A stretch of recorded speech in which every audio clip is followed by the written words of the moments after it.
Staycation ba ang hanap mo sa isang exclusive subdivision dito sa Bacolod na pwedeng mag-swimming kasama ang buong pamilya at buong barkada or mag-celebrate ng any special occasion? Ngayong araw, ang ating travel destination ay matatagpuan sa Barangay Mandalagan, Bacolod City. Napakaganda na pala dito guys, no? Maraming mga restaurants, condominiums, and shopping mall. Papasok tayo dito sa Camellia Subdivision para mag-staycation. Napakaganda dito guys, no? Maraming mga pine tree, lakas makabagyo ng atake. At alam nyo ba na pwede kayo dito mag-staycation for only 3,000 pesos. Welcome to Casa Teresita. Pasok tayo at i-house tour ko kayo.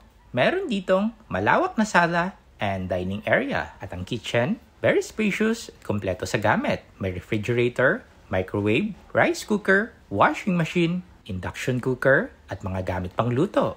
Tableware, and kitchen utensils. Kompleto na dito guys. Meron na ring malinis na banyo with hot and cold shower. At akyat naman tayo dito sa second floor. This is the master's bedroom. Malawak at napakaganda. At kapag natulog ka dito, ay para ka na rin nasa hotel.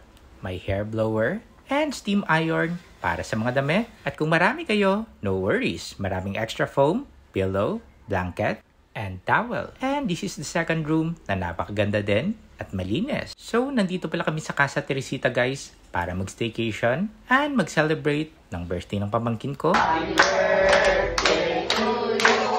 Simpleng celebration lang ito and staycation, pero masaya na kami dahil sama-sama kaming buong pamilya. Meron din dito mga board games, wifi, television with Netflix, kaya hindi kayo maboboard dito guys. At ang kagandahan dito ay meron silang clubhouse with swimming pool. Kaya kapag nag-staycation kayo dito, pwede kayong mag-swimming. For sure, mag-e-enjoy yung buong pamilya at buong barkada dito guys. Walking distance din dito ang Olvera Condominium and Vista Mall. Kaya dito na kami bumili ng pizza and pasta sa All American. At kung chicken inasal naman ang hanap mo, meron din ditong chicken deli.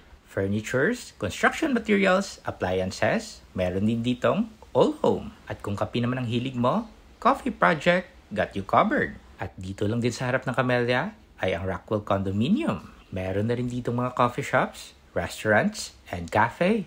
Kaya napakagandang staycation sa Casa Teresita dahil sobrang lapit lang sa lahat. Mas staycation na ta. And this is Destination till my next food and travel destination.